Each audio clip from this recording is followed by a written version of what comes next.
байгаа шүү дээ. Уулзах тий. За ихэнх одоо дийлэнх иргэдэн зөвшөөрөөд яг хувьд үзтэй асуудал за ойлголоо бид нар одоо зөвшөлтсөй гэх маягаар шийдэж байна.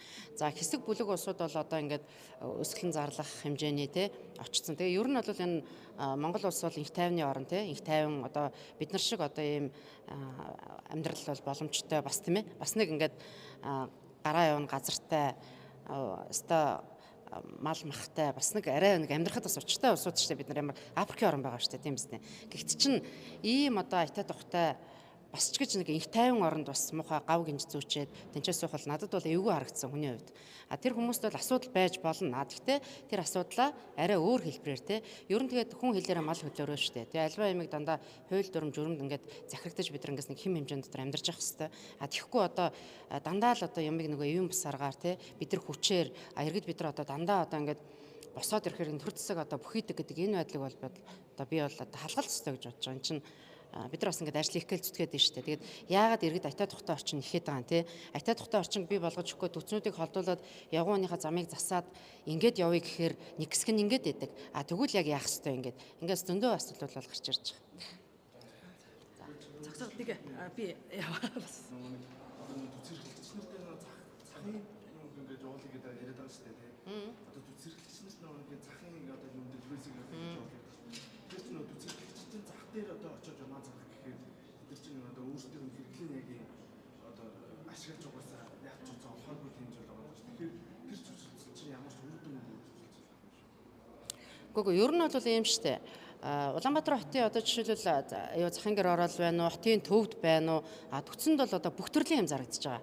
За жишээлбэл бид нар одоо хүнсний аюулгүй байдлын тухай хуулиа гэж ярих юм бол тийм ээ, тэр хүмүүс ч одоо тодорхой хэмжээний шинжилгээ сар болгон өгдөг тий, гар хөлөө угаадаг. За жишээлбэл тэнд чинь хүүхдийн одоо шууд нэг удаагийн бүтээгдэхүүн болгох чихэр задалдаг чихэр, модон чихэр, за тэгээд бэлэн гомон, бичээ, ундаа гэл ингээл ерөөсө шууд хүүхдүүд аваад ингээл задлаад хэрэгэлдэг ийм бүтээгдэхүүнээ зардаг байхгүй. Инхээр эн чинь заавал тэр хүн тийм юм зарж иж ашиг олно гэсэн юм байхгүй шүү дээ. Тийм үстэй. Хүн бол одоо бид рүү ярьлаа шүү дээ. Бид нар ингээ өөрчлөгдөх ёстой гэдэг. Бизнесийн зарчмыг ч гэсэн бас нэг өөрөөр хараад үзэх хэрэгтэй шүү. Заавал одоо тийм олон төрлийн юм зарах уу, эсвэл бол нэг төрлийн юмар дагнах уу гэд зөндөө боломжууд. Тэр битэл одоо түүцэнд ингээ суух нь битэл хүмүүс ч одоо цахимаар худалдаа намаа хийгээд ашиг орлогоо олоод хүргэлтээр яваад ингээд амьдраад болоод байна шүү дээ. Юу танаас дахиад юм та саяхан одоо соёлын төвөргөний дараагаар бас томилогдсон шүү дээ тий.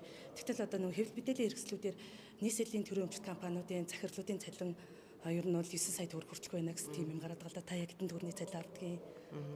За миний үндсэн цалин бол сая 790 мянган төгрөг байдаг. За ингээд нөө ажилласан жил мэл нэмэгдээд 2 сая 300 мянга орчим авдаг.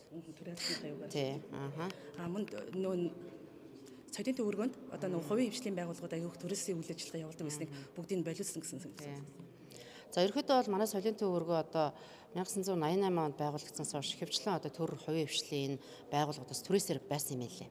За бид бас одоо нийслэлийн засаг дарга, за нийслэлийн одоо удирдлагуудтай зөвшөлдсөд за энэ түрээсийн бүх байгууллагуудыг гаргая. За нийслэлийн одоо нөгөө байргуу байгаа тий түрээсээр амьдардаг энэ одоо ажил үйлчлэгээ явуулдаг аж ахуйн нэгжүүдэд оруулъя. Яг гэвэл нийслэлийн өмчийн байраа нийслэлийн одоо байгууллагууд бид зэрэг одоо өөрсдөө өдөнд татчих авъя гэж ингэж одоо шийдсэн. Яг гэвэл өнөөдөр одоо соёлын төв маань одоо шууд үйлчлэгээ явуулахад маш их хүндрэлтэй өвл одоо заал нь халаалтгүй яг өнөөдрийн байдлаар бол хөрсний устай тийм ээ битүү хөрсний усанд автсан за тог цахилгааны мастай гэх мэтчлэн нэгсэндээ одоо барилга маань чанарын шаардлага хангахгүй хэмжээнд хүрж байна.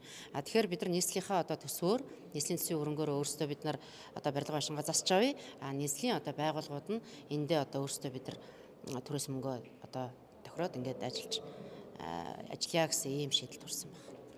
За